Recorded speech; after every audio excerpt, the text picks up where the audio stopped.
লোকে আমাদের সাথে যেরকম ব্যবহার করে, আমরা যদি সেই ব্যবহারটাই তাদের রিটার্ন দিই, তারা সেটা হজম করতে পারে না।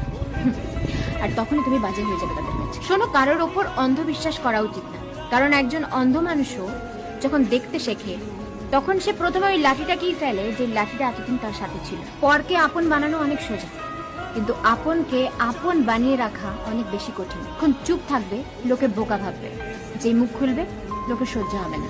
তুমি ঠিক, এটা তোমার আত্মবিশ্বাস, কিন্তু শুধু তুমিই ঠিক বাকি সবাই ভুল, এটা তোমার ভুল, তোমার অহংকার। যেই পরিবারে সবাই একে অপরের হাত ধরে থাকে তাকে কখনো অন্য কারোর পা ধরতে হয় না। বয়স বাড়ার মধ্যে না একটা আলাদাই ব্যাপার রয়েছে, বুঝলে?